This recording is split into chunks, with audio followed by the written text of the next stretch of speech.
નલિયાકાંડ મુદ્દે શંકરસિંહ વાઘેલાએ કર્યો ગસ્ફોટ, કહ્યું ભાજપના 12 મંત્રીઓની સેક્રેટરી છે મારી પાસે. નીતિન પટેલે કહ્યું શંકરસિંહ પાસે સીડીના પુરાવા હોય તો સરકારને આપે. શંકરસિંહ સામે માનહાનિ કેસ મામલે નીતિન પટેલ રહ્યા મૌન. સાણંદમાં ખેડૂતોની રેલી બની લોહિયાળા. હાર્દિક પટેલ અને અલ્પેશ ઠાકોરે કરી મુલાકાત. આવતીકાલે સાણંદ બંધનું એલાન. અર્બુદા ક્રેડિટ સોસાયટીનું થયું ઉઠામણું. રાજસ્થાન અને ગુજરાતના અનેક ખાતેદારોના રૂપિયા થયા ચાઓ. રાજકોટના પુનિત નગર રોડ પરથી મળી આવેલા બોમ્બને કરાયો ડિસ્પ્યુઝ. લોકોએ લીધો રાહતનો શ્વાસ. વીટીવીના કેમ્પેન આવેલા રિપોર્ટ કાર્ડમાં આજે જુઓ ભાવનગર પશ્ચિમના ધારાસભ્ય જીતુ વાઘાણીનું રિપોર્ટ કાર્ડ. જાણો તેમની કામગીરીના લેખાજોખા.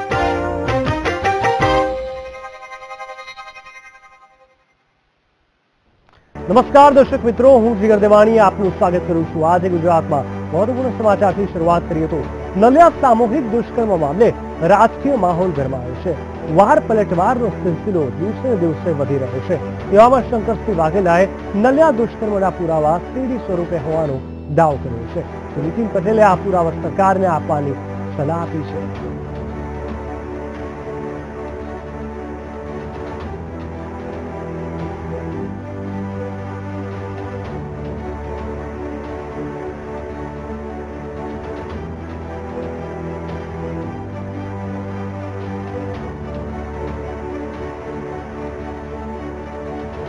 નલિયા સામૂહિક દુષ્કર્મનો મામલો હતો ત્યારે કોઈએ વિચાર્યું પણ નહીં હોય કે આટલા ગંભીર મામલે આટલું નિમ્ન કક્ષાનું રાજકારણ પણ થઈ શકે છે. જે પ્રકારે કોંગ્રેસ નેતા શંકરસિંહ વાઘેલાએ આરોપ લગાવ્યા છે અને ગુજરાતના 12 મંત્રીઓની સીડીઓ હોવાનો તેમણે દાવો કર્યો છે, તો સામે પક્ષે ડેપ્યુટી સીએમ નીતિન પટેલે પણ કહી દીધું છે કે જો આવો કોઈ પણ પુરાવો હોય તો તે સરકારને આપે, સરકાર આગળની કાર્યવાહી કરશે. આ ચેલેન્જ એકબીજાને આપવામાં આવી છે, પરંતુ આ તમામની વચ્ચે દુષ્કર્મની પીડિત મહિલાને કેવા પ્રકારની સરકાર તરફથી સહાનુભૂતિ મળી રહે છે તેની કોઈ ઉલ્લેખ અહીંયા નથી. આ તમામની વચ્ચે આ મુદ્દાને લઈને ક્યાંક ને ક્યાંક રાજકારણ પણ ગરમાયું છે. ગુજરાતમાં કોઈ પણ ગંભીર મામલો સામે આવે કે રાજકીય માહોલ ગરમાવા લાગે છે. ત્યારે નલિયાકાંડ મામલે સત્તા પક્ષ અને વિપક્ષ વાર પલટવારની રાજનીતિ કરી રહ્યા હોવાનું સ્પષ્ટ જણાઈ આવે છે. શંકરસિંહ વાઘેલાએ દાવો કર્યો છે કે તેમની પાસે ભાજપના નેતાઓના નામ અને સીડી સ્વરૂપે પુરાવા પણ છે, જેની સામે નીતિન પટેલે પલટવાર કરીને શંકરસિંહના શબ્દોને વખોડી કાઢ્યા છે અને લગાવેલા આરોપોના પુરાવા સરકારને આપવાની સલાહ પણ આપી છે.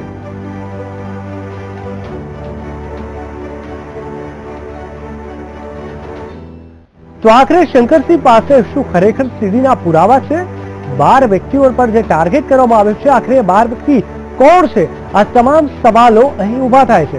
જોકે જરૂર પડે તમામ પુરાવાઓ આપવાની વાત કરી છે, પરંતુ હાલ તો એ 12 નામ પણ તેમને ચૂપકી દિશાવી છે. કાંડમાં 12 મંત્રીઓના નામની સંડોવણી હોવાની વાત સામે આવી છે. વિપક્ષના આરોપ પર નીતિન પટેલે પણ પલટવાર કર્યો છે અને સીધી હોય તો સરકારને આપે તેવી તેમને વાત કરી હતી. મારે કોઈની કુંડળી નથી ખોલવી, આમ સારું એટલા માટે હંમેશા કર્ટેની આવરણ સારું લાગે. મારા પાસે ડઝન નામ છે, એક બે એક ડઝન નામ સીડી સાથે. હું તમને નહીં કહું, હું કોઈ દિવસે કોઈનું ચારિત્ર હનન કરવાના મતનો નથી. તેઓએ એમ કહ્યું છે કે મારી પાસે અમુક બનાવોની સીડી છે, હું જાહેર કરીશ તો હુકમ થઈ જશે, એ પ્રમાણેનું લગભગ એમણે નિવેદન કર્યું છે. મારી એમને ચેલેન્જ છે કે કોઈ પણ પ્રકારના અપબનાવો હોય, દુઃખદ બનાવો હોય કે વખોડવા લાયક બનાવો હોય, એની કોઈ પણ બાબતની જાણકારી એમની પાસે સીડી સ્વરૂપે કે કોઈ પણ પુરાવા સ્વરૂપે હોય તો એમને રાજ્ય સરકારને, ગૃહ વિભાગને તાત્કાલિક આપવી જોઈએ અને એની તપાસ કરવા માટે સરકારને એ સોંપવી જોઈએ. પાણી માંગવા નીકળેલા ખેડૂતો પર લાઠીચાર્જ થતા રાજ્યભરમાં ઘેરા પ્રત્યાઘાત પડ્યા છે. ઘટના બની છે સાણંદમાં કે જ્યાં ખેડૂતો પાણી માંગવાના મુદ્દે ગાંધીનગર જઈ રહ્યા હતા અને જે દરમિયાન લાઠીચાર્જ કરવામાં આવ્યો. શું છે આ સમગ્ર મામલો? જુઓ આ રિપોર્ટમાં.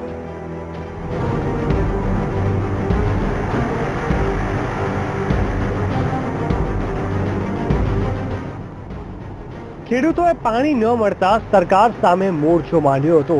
નળકાંઠાના વિસ્તારના અનેક ગામોને નર્મદાનું પાણી ન મળતા રોષે ભરાયેલા ખેડૂતોએ સાણંદ નજીક વિરોધ પ્રદર્શન કર્યું હતું, જેમાં મોટી સંખ્યામાં ખેડૂતો જોડાયા હતા અને ટ્રેક્ટરમાં ગાંધીનગર ફરિયાદ કરવા જવાનું આયોજન કર્યું હતું. જોકે ખેડૂતોની આ રેલીને રેથલ ગામ પાસે જ પોલીસે આગળ જતા અટકાવી દીધી હતી, જ્યાં પોલીસ અને ખેડૂતો વચ્ચે ઘર્ષણ થયું હતું, જેમાં પોલીસ અને ખેડૂતો વચ્ચે પથ્થરમારો થયો. ત્યારબાદ પોલીસે ખેડૂતો પર લાઠીચાર્જ કર્યો હતો, જેમાં 50 થી વધુ ખેડૂતો ઈજાગ્રસ્ત થયા હતા. આ સાથે જ 3 પોલીસ કર્મી પણ ઘાયલ થયા હતા, જેથી તમામને સારવાર માટે હોસ્પિટલ ખસેડાયા હતા. તો સમગ્ર ઘટનાને કાબૂમાં લેવા પોલીસે ટીયર ગેસના સેલ પણ છોડ્યા અને 3 રાઉન્ડ ફાયરિંગ કરવામાં આવ્યું હતું. અને આ સમગ્ર મામલે પોલીસે 50 થી વધુ કાર્યકરોની અટકાયત કરી હતી. લગભગ 2 થી 2.5 જેટલા ખેડૂતોની સિંચાઈના પ્રશ્ને રેલી હતી. આગેવાનોએ એમને રોકવાની કોશિશ કરી, સમજાવટ કરવાની કોશિશ કરી, પણ અચાનક પથ્થરમારો શરૂ થઈ ગયો. પોલીસે હળવો લાઠીચાર્જ અને ટીયર ગેસના સેલ છોડીને પરિસ્થિતિને કાબુ હેઠળ લીધી. એમાં અમારા પોલીસ કર્મચારીઓને નાની મોટી ઈજાઓ થયેલી છે. ખેડૂતો પર થયેલા લાઠીચાર્જ મામલે હાર્દિક પટેલે પોતાનું નિવેદન આપ્યું હતું અને કહ્યું કે આ ઘટના પરથી સ્પષ્ટ થાય છે કે ગુજરાત સરકાર યુવાનો અને ખેડૂત વિરોધી છે. હક માંગતા લોકોને દબાવી દેવા અને અત્યાચાર કરો તે ભાજપની માનસિકતા છે અને આવનારા દિવસોમાં ખેડૂત સમાજ યોગ્ય નિર્ણય લેશે. તો બીજી તરફ ઠાકોર સેનાના નેતા અલ્પેશ ઠાકોરે પણ સરકાર પર આક્ષેપ કર્યો છે અને કહ્યું હતું કે ભાજપના ઉચ્ચ કદના નેતાઓના ઇશારે નિર્દોષ ખેડૂતો પર લાઠીચાર્જ કરવામાં આવ્યો હતો અને ખેડૂતોની પાણીની માંગ વ્યાજબી છે. જો 3 દિવસમાં ખેડૂતોની પાણીની માંગને સંતોષવામાં નહીં આવે તો ચાલો ગાંધીનગર કરી સરકાર સામે ઉગ્ર આંદોલન કરવામાં આવશે. અને સરકાર જે પ્રકારે રાજનીતિ કરી રહી છે, મેસેજ એવા આવી રહ્યા છે કે સરકારના જવાબદાર એક્સ એમએલએ દ્વારા આદેશ કરવામાં આવ્યા કે અમને મારીને પાડી દો. એટલે આવા પ્રકારનું ભયનું માહોલ જે પેદા કરવામાં આવ્યો છે અને ગુજરાતની વાસ્તવિકતા એ છે, અમિતભાઈ જ્યારે આવે છે ત્યારે એકાદા વર્ગને તો મારીને જાય છે. એટલે અમારી સ્પષ્ટ એવો આક્ષેપ છે કે અમિતભાઈ શાહના ઇશારે જ આ બધું ચાલી રહ્યું છે કે 3 દિવસની અંદર આ ખેડૂતોને પાણી આપવામાં આવે અને આવતીકાલે સાણંદ બંધનો કોલ આપીએ છીએ. અમે આવતીકાલે સાણંદ બંધ રહેશે અને જ્યાં સુધી પાણી નહીં મળે ત્યાં સુધી અમારી લડત ચાલુ રહેશે. આમ રાજ્યમાં પાણી મુદ્દે દેખાવો કરી રહેલા ખેડૂતો પર લાઠીચાર્જ કરવામાં આવતા ભાજપની સરકાર સામે અનેક સવાલો ઉભા થયા છે કે ભાજપથી કેમ દરેક સમાજ નારાજ, તાતને કેમ નથી અપાતું પાણી, ખેડૂતો પર કોઈના કહેવાથી કરાયું દમન, કેમ રેલી કરતા ખેડૂતોને પોલીસે રોક્યા, કેમ ન જવા દીધા ખેડૂતોને ગાંધીનગર, કેમ હકની લડાઈ પર રોક લગાવવામાં આવે છે, રૂપાણી સરકાર કેમ લોકોને ન્યાય નથી અપાવતી, કેમ કોઈ સમાજના લોકોને નથી મળતો ન્યાય, સામાન્ય લોકો પર કેમ અત્યાચાર ગુજારાય છે, જેવા અનેક સવાલો અહીં ઉભા થાય છે. આમ સમગ્ર મામલે નિર્દોષ ખેડૂતો ભોગ બનતા રાજ્યભરમાં ઘેરા પ્રત્યાઘાત પડ્યા છે.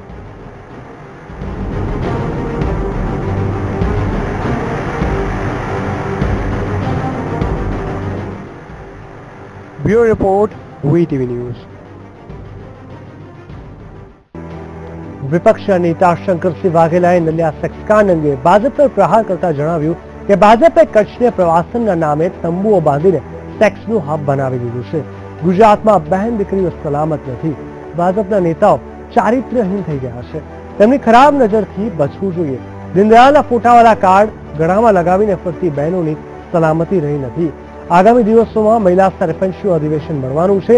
એવામાં શંકરસિંહ મહિલા સરપંચોને ચેતવણી આપતા પ્રધાનમંત્રીની હાજરીમાં ભાજપના આ પ્રકારના કાર્યક્રમોમાં ન જવા અપીલ કરી હતી. ગળામાં લગાવેલું આઈ કાર્ડ તમારા માટે આત્મહત્યાનું કારણ ન બને તેમ જણાવ્યું હતું. તો સાણંદના ખેડૂતોના પાણીના મુદ્દે શંકરસિંહે જણાવ્યું કે ખેડૂતોના પાકને બચાવી લેવા માટે સરકારે તાત્કાલિક પાણી આપવું જોઈએ. ગુજરાતમાં તમે તો સેક્સનું અવન શોષણનું હબ બનાવ્યું છે, નંબર 1 આખા દેશમાં. એ દિવસ હોય કે રાત બેન બેટીઓની સલામતી નથી. અને એ પણ કચ્છ જે પર્યટન સ્થળનો વિકાસ દોરડો કે જે હોય તંબુ તાણી બાંધ્યા છે. એ સેક્સ લીલાઓ માટે તંબુ તાણ્યા છે. છોકરીઓ સપ્લાય કરવાનું હબ કચ્છ બનાવી દીધું છે. જે છોકરીઓની આબરૂ લેવાય ને પક્ષના કાર્ડ સાથે એમને કોઈની સામે એક આંગળી કરતા પહેલા 4 આંગળીઓ એમની સામે આવે છે. આઈ કાર્ડના આધારે ન ફક્ત ગાંધીનગર પણ દિલ્હી પણ એમનું તેડું આવે. માટે મહેરબાની કરીને બહેનો પોતાનો ચહેરો ગાંધીનગરના કૃત્રિમ ચારિત્રહીન લોકોને ન બતાવે ને દૂર રહે આવા ફંક્શનમાંથી. સરકારી તંત્ર જો દબાણ કરશે તો એ સરકારી તંત્રને પણ અમે એનો હિસાબ કિતાબ કરવામાં પાછી નહીં કરીએ. હું જયારે મુખ્યમંત્રી હતો ત્યારે આ જ વિસ્તારના ખેડૂતો આવ્યા હતા. એ વખતે વરસાદની શક્યતા ઓછી હતી. મેં નિર્ણય કર્યો કે વરસાદ ના આવે તો બધા તરસે મળીશું, માટે આ પાણી છોડી દો. કેનાલનું જે બંધ રાખેલું હતું, અધિકારીઓની દલીલ હતી સાહેબ આ વરસાદ ના આવે તો આ પાણી કામમાં આવે. મેં કીધું પાણી નહીં હોય તો ભલે બધા તરસે મળીએ, પણ હાલ જે તરસે મળે છે ના પાણી આપે. એ વખતે આપણે પાણી છોડેલું ને ખેડૂતોનો પાક બચી ગયો. ખેડૂતોએ પેટવાડી કેનાલમાં સિંચાઈના મુદ્દે સાણંદથી ગાંધીનગર સુધીની રેલી યોજી હતી, જેમાં પોલીસે ખેડૂતો પર લાઠીચાર્જ કર્યો હતો, જેથી પોલીસ અને ખેડૂતો વચ્ચે હંગામો થયો હતો, જેમાં 50 થી 60 ખેડૂતો ઇજાગ્રસ્ત થયા હતા અને સમગ્ર મામલાને કાબૂમાં લેવા માટે પોલીસે ટીયર ગેસના સેલ પણ છોડ્યા હતા. મહત્વનું છે કે ખેડૂતોએ ટ્રેક્ટર રેલીનું આયોજન પણ કર્યું હતું.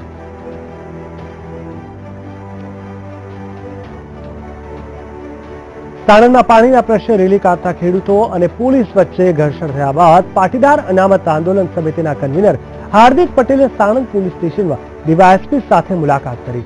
હાર્દિકે કોઈના ઇશારે કામ ન કરવા સૂચન કર્યું, સાથે જ સરકાર પર આક્ષેપ કર્યા તો ઘર્ષણ મામલે ઠાકોર સમાજે આપેલા બંધના એલાનને સમર્થન આપ્યું.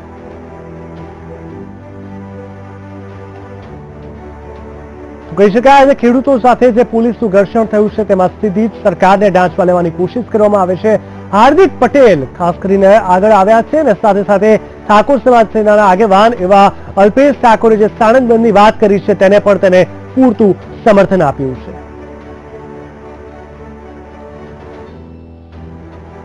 એલાનને પણ અમારું સમર્થન છે.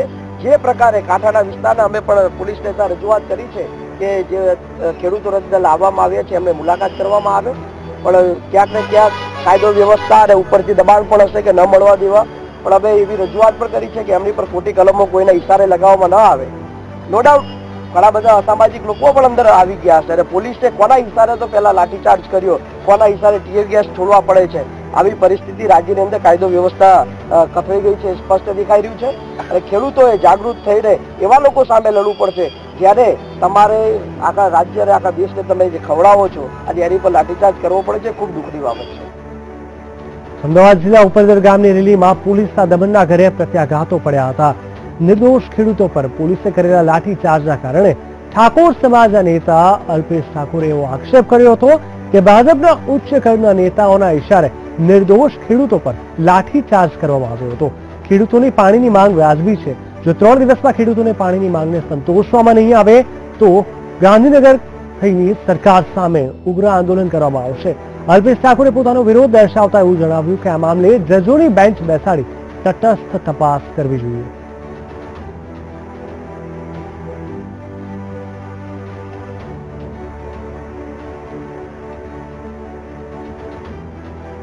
નોટબંધી બાદ ફરી એકવાર રાજ્યની ભાજપ સરકાર કઠેરામાં આવી ગઈ છે. રાજ્યમાં પાણી મુદ્દે દેખાવ કરી રહેલા ખેડૂતો પર લાઠીચાર્જ કરવામાં આવ્યો છે. લાઠીચાર્જ થતા ભાજપની સરકાર સામે અનેક સવાલ ઉઠ્યા છે. કેમ જનતાના અવાજને ભાજપની સરકાર દબાવી રહી છે તે એક અહીંયા મોટો સવાલ છે.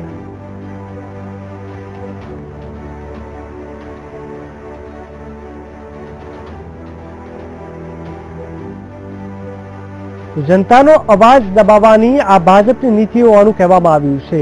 ઠાકોર, આદિવાસી, પટેલ, દલિત, માલધારી આ તમામ સમાજ પોતાના હક માટે લડી રહ્યા છે અને ખાસ કરીને આગળના સમયમાં આ આંદોલનો આ સરકાર સામેની લડાઈ વધુ ઉગ્ર તથા વધુ તીવ્ર બને તેવી પૂરેપૂરી શક્યતા છે, કારણ કે એક બાજુ જિગ્નેશ મેવાણી, બીજી બાજુ અલ્પેશ ઠાકોર, હાર્દિક પટેલ, આ તમામ યુવા આગેવાનો ધીરે ધીરે યુવાનો અને ખેડૂતો સાથે આગળ આવી અને આંદોલન અને વિરોધની નવી જ નીતિઓ સતત બનાવતા આવ્યા છે.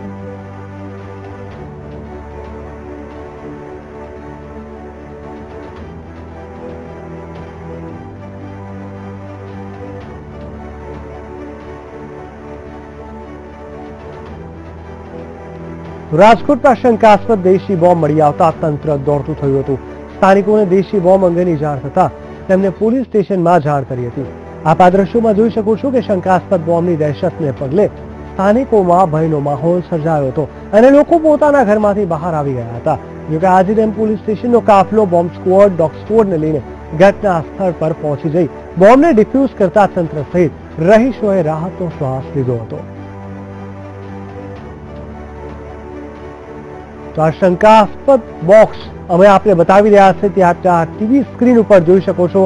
તો સાથે સાથે સ્થાનિકોમાં પણ ભયનો માહોલ છવાઈ ગયો હતો, જેથી કરીને બોમ્બ સ્ક્વોડ અને ડોગ સ્ક્વોડને તાત્કાલિક ધોરણે ત્યાં બોલાવવામાં આવ્યા હતા અને ત્યારબાદ આ બોમ્બને ડિફ્યુઝ કરવામાં આવ્યો હતો.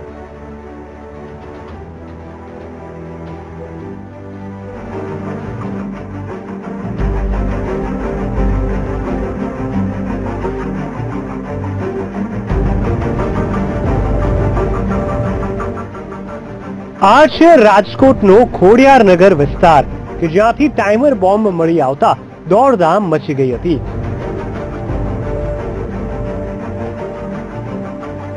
અને આ બોમ્બ દેશી બનાવટનો બોમ્બ હોવાનું જાણવા મળ્યું હતું. સમગ્ર મામલાની જાણ પોલીસને થતા એફએસએલની ટીમ, ડોગ સ્ક્વોડ અને બોમ્બ સ્ક્વોડ સહિતની ટીમ ઘટના સ્થળ પર દોડી આવી હતી. તો સમગ્ર મામલો કેવી રીતે બન્યો તેના પર નજર કરીએ તો વહેલી સવારે ખોડિયારનગર વિસ્તારમાં રહેતા એક સ્થાનિક મહિલા સવારે ઘરની બહાર નીકળ્યા ત્યારે તેમણે એક બોક્સ જોવા મળ્યું, જેથી તેને સમગ્ર ઘટનાની જાણ તેના પતિને કરી હતી, જેથી તેના પતિએ 100 નંબર પર ફોન કરીને સમગ્ર ઘટનાની જાણ કરી હતી.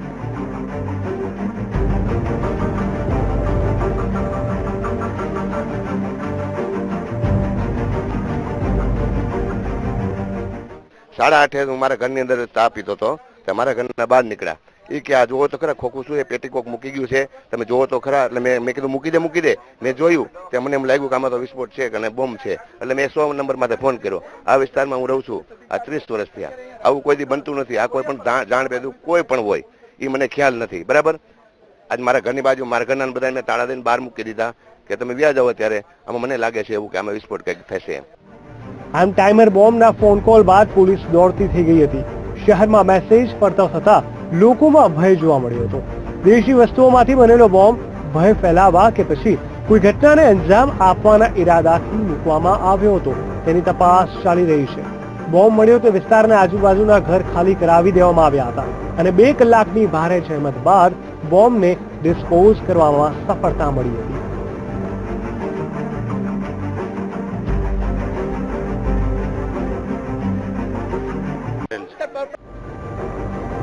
આમાં સમગ્ર ઘટનાને લઈને ખોડિયારનગરમાં ભયનો માહોલ જોવા મળ્યો હતો, પરંતુ 2 કલાકની ભારે જહેમત બાદ બોમ્બને ડિસ્પોઝ કરવામાં સફળતા મળતા જ સ્થાનિકોમાં ખુશીનો માહોલ જોવા મળ્યો હતો. જે આ માલવીનગર પોલીસ સ્ટેશન છે તેનો ખોડિયારનગર વિસ્તાર છે, જેઈબીની પાછળ આવેલો છે. ત્યાં કોઈ સ્ફોટક પદાર્થ પડ્યો છે તેવી માહિતી મળતા માલવીનગર પોલીસ સ્ટેશન તથા બીડીએસનો સ્ટાફ તાત્કાલિક આવી અને શું સ્ફોટક પદાર્થ છે તે ફાઇન્ડ આઉટ કરી રહ્યો છે અને આજુબાજુનો રહીશ છે તેને સેફ જગ્યા પર મોકલી આપ્યા છે, જેથી કોઈ જાનહાનિ ન થાય. આગળની કાર્યવાહી ચાલુ છે. આમ બનાવના પગલે લોકોમાં કુતૂહલ જોવા મળ્યું હતું અને શું છે તે જોવા જાણવા રાહદારીઓ સહિત લોકોના ટોળા ઉમટી પડ્યા હતા. જોકે કોઈ અનિચ્છનીય ઘટના ન ઘટે એ માટે પોલીસે લોકોના ટોળાને વિખેરી નાખ્યા હતા અને બોમ્બ ડિસ્પોઝ કરવામાં પોલીસને સફળતા તો મળી, પરંતુ આ બધાની પાછળ કોનો હાથ છે અને કોણે અહીંયા બોમ્બ મૂક્યો હતો તે સમગ્ર દિશામાં પોલીસે હાલ તપાસ હાથ ધરી છે. Bureau report VTV.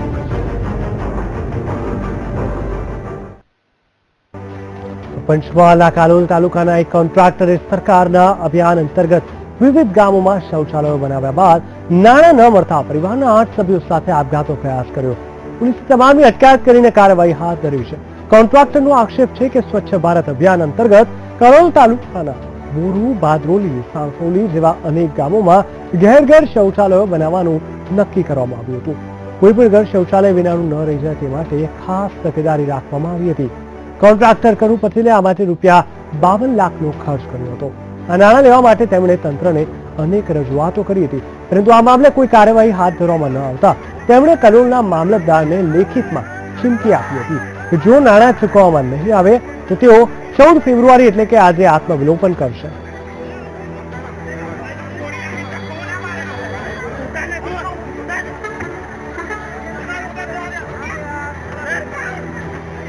એમને મને હૈયાદાર ના આપી કે તમારું બિલ હું અઠવાડિયામાં કાઢી આપીશ. એમ મેં એવું કહ્યું સાહેબને કે તમે અઠવાડિયાના બદલે મેં 15 દિવસ કહ્યા કે તમે સાહેબ મને બિલ 15 દિવસે આપજો, અને મને લેખિત ઓર્ડર આપો તમે.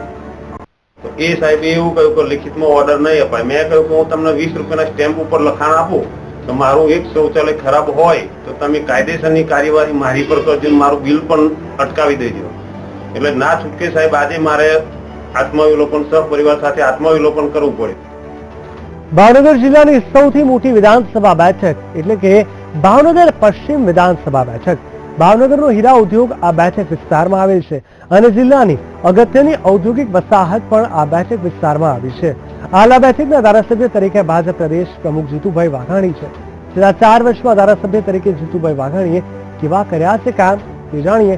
વીટીવી અભિયાન MLAનું રિપોર્ટ કાર્ડ બોલે છે.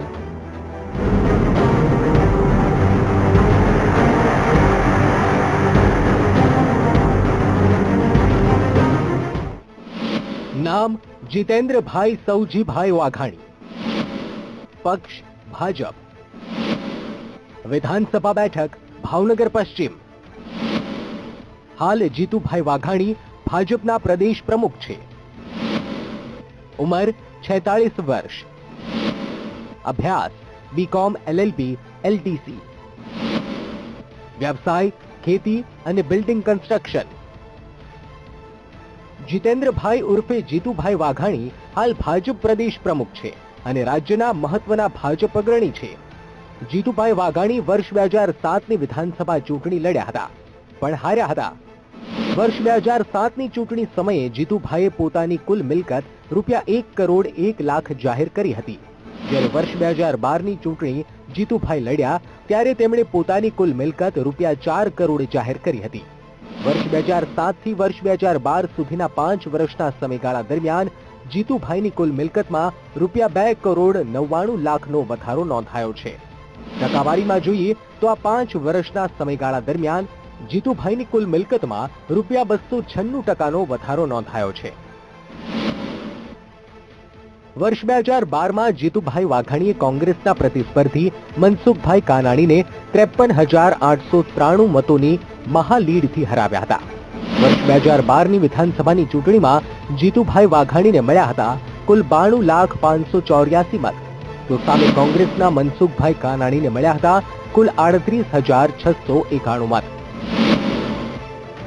ભાજપે વર્ષ 2012માં પોતાના ચૂંટણી પ્રચારમાં આ બેઠક માટે કેટલાક મહત્વના વચનો આપ્યા હતા. તત્કાલીન મુખ્યમંત્રી નરેન્દ્ર મોદી ખૂબ આ બેઠકના પ્રચાર માટે ગયા હતા અને અનેક ચૂંટણી વચનો આપ્યા હતા, જેમાં ડાયમંડ પાર્કની રચના કરવી, શહેરની ટ્રાફિક સમસ્યા હલ કરવી, સ્થાનિક સ્તરે હીરા ઉદ્યોગને વિકસાવવો, સ્થાનિક સ્તરે રોજી નિર્માણ કરવી. વર્ષ 2012માં જીતુભાઈ વાઘાણી અને ભાજપે અનેક ચૂંટણી વાયદા કર્યા હતા. છેલ્લા 4 વર્ષમાં એક ધારાસભ્ય તરીકે જીતુભાઈ વાઘાણીએ પોતાના મતક્ષેત્રમાં લોક વિકાસના કેવા કાર્ય કર્યા તે જાણીએ ખુદ જીતુભાઈ પાસેથી. એટલા વર્ષમાં ક્યારેય ન થયા હોય એટલા 4 વર્ષમાં કામો, એ માળખાકીય સુવિધાઓનો હોય, ડ્રેનેજ અપગ્રેડેશનનું કામ હોય, ડ્રેનેજ નવી નાખવાની બાબત હોય, કાળિયાબીરનું ટાઇટલ ક્લિયર હોય, હમણાં જ નવા વિકાસના કાર્યોની અંદર એ 6 લેન રોડ હોય અથવા તો ઓવરબ્રિજ હોય, રોડ રસ્તા મોટા કરવાના હોય, એવું લાગતું હતું હું આવ્યા પછી. આ પણ જોઈ શકો RCCના રોડ પણ કુંભારવાડામાં થયા છે, નવી પાણીની લાઈનો, નવી ડ્રેનેજ 15 કરોડની, આ બધી જ વસ્તુઓ કુલ મળીને જે સદ્ધર વિસ્તાર છે એ વિસ્તારમાં પણ જરૂરિયાતો પૂરી કરી છેલ્લા 4 વર્ષથી ધારાસભ્ય તરીકે કાર્યરત જીતુભાઈ વાઘાણીએ તો દાવો કર્યો છે કે તેમણે પોતાના મતક્ષેત્રનો વિકાસ સાધ્યો છે. આટલા વર્ષોમાં ન થયેલા કાર્યો કર્યા છે. પણ કોંગ્રેસનો આક્ષેપ છે કે જીતુભાઈએ કહેલા કામો પૈકી 10 થી 15% કામો જ થયા છે. 4 વર્ષની કામગીરી દરમિયાન એમણે ભાવનગર લોકલ લેવલે રોડ ના ઘણા બધા ખાતમુહૂર્ત કર્યા. કાળિયાબીડમાં 2 વખત એમનું સન્માન થયું કે કાળિયાબીડ રેગ્યુલાઇઝ થાય. મહીપરી યોજનાનું પણ એમણે મોટી વાત કરેલી. ગરીબ આવાસ યોજનાની પણ વાત કરેલી. એમાંથી મને એવું લાગે છે કે 10 થી 15% કામ થયું હોય એવું દેખાય છે. ભાવનગર પશ્ચિમ વિધાનસભા વિસ્તારમાં હીરા ઉદ્યોગોનું પ્રભુત્વ રહેલું છે. રાજ્યના તત્કાલીન મુખ્યમંત્રી નરેન્દ્ર મોદીએ આ વિધાનસભા મતક્ષેત્રમાં ડાયમંડ પાર્ક રચાશે તેવી જાહેરાત કરી હતી. આ જાહેરાતને વાસ્તવમાં અમલમાં મુકાય તેની રાહ અનેક નાગરિકો આજે જોઈ રહ્યા છે. તો અહીંયા ડાયમંડ પાર્ક માટેની 2000 થી શરૂઆત કરીને ન્યૂ જહાંગીર વકીલ મિલમાં 67,000 વાર જગ્યા જે છે તેમાં નરેન્દ્રભાઈ મોદીએ પણ આ ડાયમંડ પાર્ક મૂર્તિમંત થાય એવો ભાવનગરમાં જ્યારે જવાહર મેદાનમાં પધારેલા ત્યારે એમણે જાહેરાત કરેલી. મારે એટલું જ કહેવાનું કે હવે તો જીતુભાઈ ધારાસભ્ય હતા અને હવે તો પ્રદેશના અધ્યક્ષ છે અને સર્વોપરી વડા ગણાય સંગઠનના અને સત્તાના. તો ધારે તો આ ડાયમંડ પાર્ક ટૂંક સમયમાં એ મૂર્તિમંત કરી શકે. છેલ્લા 4 વર્ષમાં જીતુભાઈ વાઘાણી ભાવનગર પશ્ચિમમાં ડાયમંડ પાર્ક તો ન લાવી શક્યા, પણ સ્થાનિક સ્તરે પ્રાથમિક સુવિધાના વિકાસથી વિસ્તાર વિકાસ કરવામાં મહત્વની ભૂમિકા ભજવી છે તેવો નાગરિકોનો મત છે. ગામ કોર્પોરેશનમાં આવ્યા પછી જીતુભાઈ વાઘાણીની ગ્રાન્ટમાંથી આપણે નવા પાણીની લાઈન માટે જાજો ખર્ચ કર્યો છે, લગભગ ઘણા 2-3 કરોડ રૂપિયાનો. પછી આ નવી સ્ટ્રીટ લાઇટ 53 લાખના ખર્ચે આખા ગામમાં બરોબર દિવસ જેવું રાતે કામ થઈ ગયું છે. અને એને કામથી અમારે બહુ સારું કામ છે. જીતુભાઈના કામથી અમારા ધારાસભ્યથી બહુ ખુશ છે. ભાવનગર પશ્ચિમ મતક્ષેત્રમાં પાણી, ગટર અને રોડ જેવી પ્રાથમિક સુવિધાની સાથે સાથે જીતુભાઈ વાઘાણીએ સામાજિક વિકાસ માટે નવી શાળાઓ પણ ઊભી કરી છે, જેનાથી ભાવનગર પશ્ચિમના નાગરિકોને ફાયદો થયો છે. ખૂબ પણ કામ થયેલા છે ધારાસભ્ય આવ્યા પછી. અને અમને એક સારી પણ એવી નિશાળ પણ અક્ષરબાગ વિસ્તારમાં મળી છે 55 રૂમની, કે આ ભાજપ આવ્યા પછી જ તે. અને અમારે ખૂબ ધારાસભ્ય સક્રિય છે. ધારાસભ્ય તરીકે જીતુભાઈ વાઘાણીએ પોતાની વિસ્તાર વિકાસની ગ્રાન્ટનો સમુચિત ઉપયોગ કર્યો છે. વર્ષ 2013-14માં જીતુભાઈ વાઘાણીની ધારાસભ્યની ₹50 લાખની ગ્રાન્ટની ફાળવણી સામે પૂરેપૂરી રકમ વિકાસ કાર્યોમાં વપરાય છે. વર્ષ 2014-15ની વાત કરીએ તો ₹1 કરોડની ગ્રાન્ટ સામે પૂરેપૂરી ગ્રાન્ટ વિસ્તાર વિકાસ માટે ખર્ચાય છે. તો વર્ષ 2015-16માં પણ એમએલએ ગ્રાન્ટની 1 કરોડની રકમ પૂરેપૂરી વિકાસ કાર્યો પાછળ ખર્ચાય છે. વર્ષ 2016-17ની કુલ ગ્રાન્ટ ₹1 કરોડ પણ લોક વિકાસના કામો પાછળ ખર્ચાય છે. ધારાસભ્યમાંથી પ્રદેશ પ્રમુખ બનનાર જીતુભાઈ પાસે સ્થાનિક નાગરિકોની અનેક અપેક્ષા છે. વિશેષ તો વિસ્તારના વણ ઉકેલ્યા પ્રશ્નોનો સત્વરે નિકાલ થાય તે માટે નાગરિકોએ ધારાસભ્ય જીતુભાઈ વાઘાણી તરફ મીટ માંડી છે. નાગરિકોને અપેક્ષા છે કે જીતુભાઈ સત્વરે આ વણ ઉકેલ્યા પ્રશ્નોનું નિરાકરણ લાવે, જેમાં ડાયમંડ પાર્કની સત્વરે રચના થાય, જીઆઈડીસીને આવશ્યકતા પ્રમાણેનું પાણી મળે, ટ્રાફિકની સમસ્યા હળવી બનાવવા ઓવરબ્રિજ બને, ભાવનગર અમદાવાદ 6 લેન રોડ બને, દહેજી નદીનું શુદ્ધિકરણ થાય. ભાવનગર પશ્ચિમ મતક્ષેત્રના અનેક લોક પ્રશ્નો છે. વિસ્તારના સ્થાનિક ધારાસભ્ય હાલ ભાજપના પ્રદેશ પ્રમુખ છે. જીતુભાઈ આ કારણે સ્થાનિક સ્તરે લોકપ્રિય બન્યા છે. સ્થાનિક સ્તરે જીતુભાઈ વાઘાણીને ધારાસભ્ય તરીકે મતદારો હાલ 10માંથી 7 માર્ક્સ આપે છે. જીતુભાઈ પક્ષનો વિશ્વાસ જીતીને પ્રદેશ પ્રમુખનું પદ સંભાળ્યું. સ્થાનિક સ્તરે નાગરિકો તેમના કાર્યોની પ્રશંસા કરે છે. સાથે નાગરિકોની અપેક્ષા છે કે જીતુભાઈ વાઘાણી સત્વરે ડાયમંડ પાર્ક રચવાના પ્રયાસ કરે તો જીતુભાઈ વાઘાણી પક્ષની અપેક્ષાઓ સાથે પ્રજાની અપેક્ષાને પણ પૂર્ણ કરશે. ભાવનગરથી નીતિન સોની સાથે અમદાવાદથી પરેશ દવે, વીટીવી ન્યૂઝ.